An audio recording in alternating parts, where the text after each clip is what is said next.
Kita setiap hari berada di tengah orang banyak.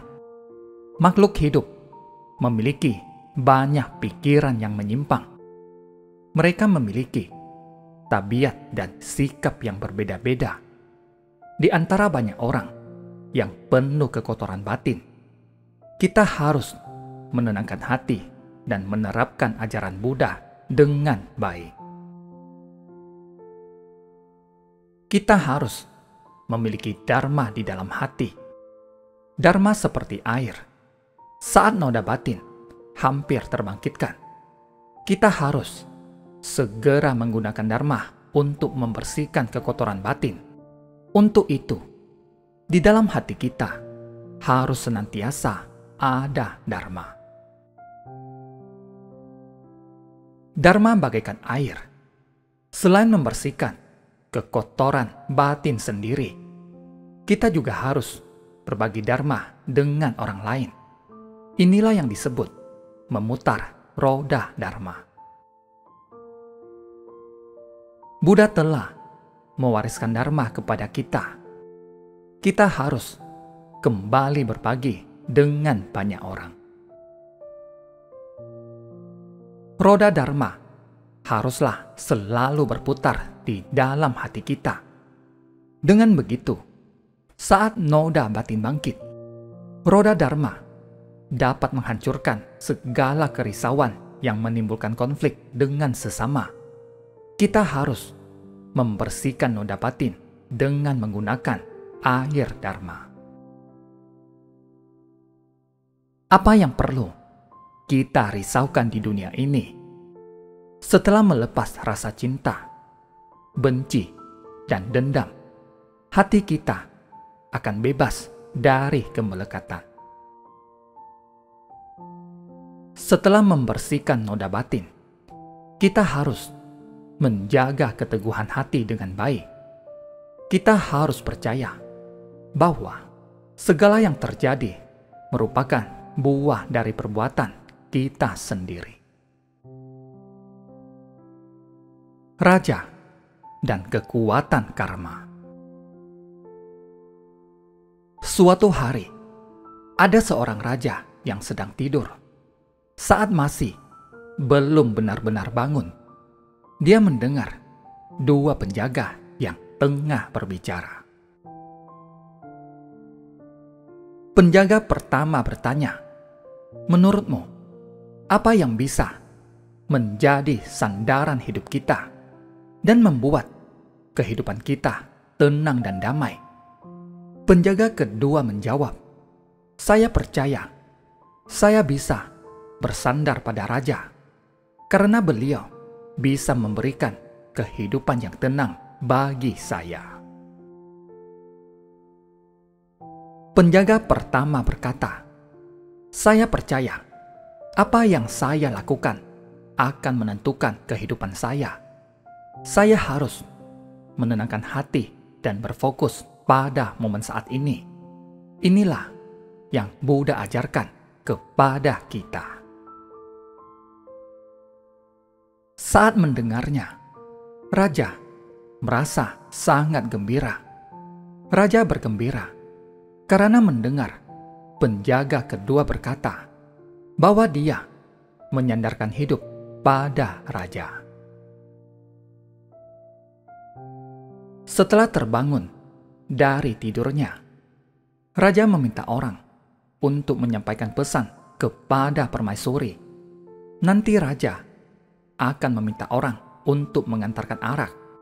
Setelah menerima arak itu, permaisuri berilah dia hadiah yang banyak. Usai makan, raja menyisakan setengah teko arak. Raja lalu memanggil penjaga kedua itu dan berkata, "Kamu antarlah arak ini kepada permaisuri." Penjaga ini mengambil teko itu dengan sikap penuh hormat. Ketika baru meninggalkan ruangan, tiba-tiba hidungnya terus mengeluarkan darah. Kebetulan dia bertemu dengan penjaga pertama tadi. Dia lalu berkata, "Kemarilah, tolong bantu saya antarkan arak ini kepada permaisuri." Penjaga pertama lalu mengambil arak itu dan mengantarnya kepada permaisuri. Setelah menerima arak, permaisuri memberikan hadiah kepada si pengantar.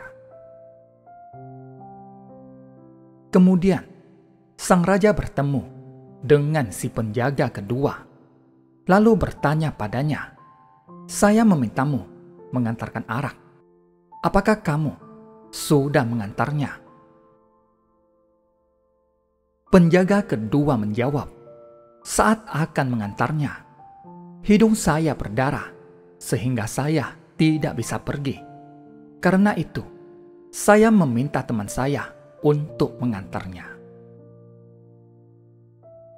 Sang raja tiba-tiba menyadari bahwa segala sesuatu ditentukan oleh buah karma baik ataupun buah karma buruk kita.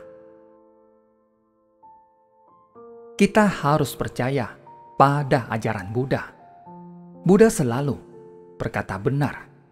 Buddha berkata bahwa setiap orang haruslah menjaga keteguhan niat baik. Benar, kita harus meneguhkan tekad.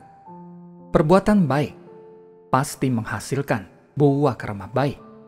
Jadi, di tengah orang banyak, kita harus menjaga keteguhan tekad. Kita harus menggunakan dharma untuk terjun ke masyarakat. Selain diri sendiri memperoleh kesadaran dan dharma, kita juga harus memutar roda dharma di dalam batin semua makhluk. Kita harus saling mewariskan ajaran kebenaran dan saling membimbing. Buddha Sakyamuni berikrar untuk menolong makhluk hidup di dunia saha. Dunia saha adalah dunia yang penuh penderitaan. Di dunia saha, kekotoran batin makhluk hidup sangatlah tebal. Namun, Buddha Sakyamuni sangat penuh cinta kasih dan welas asih. Beliau tidak tega meninggalkan semua makhluk.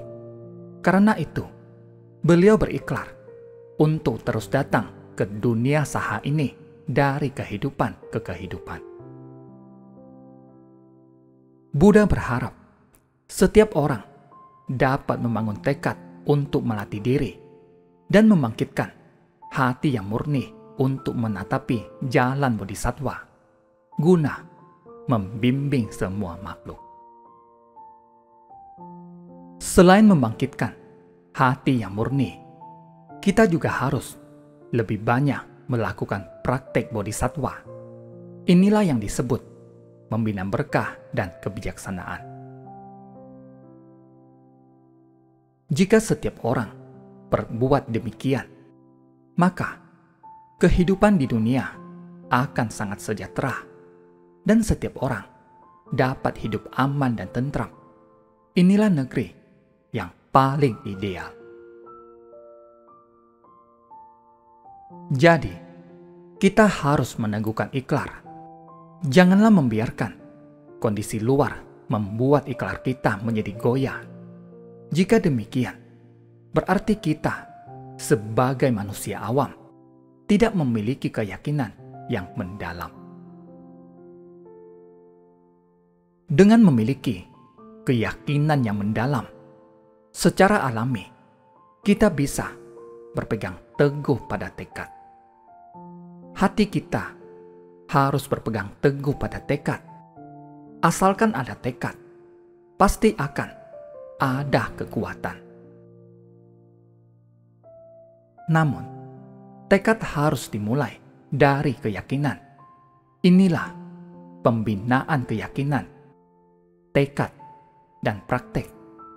Niat awal kita timbul dari keyakinan. Saat memiliki keyakinan mendalam, barulah kita bisa membangun ikrar. Ikrar yang dibangun di atas keyakinan mendalam akan menghasilkan kekuatan yang besar. Terima kasih, semoga bermanfaat.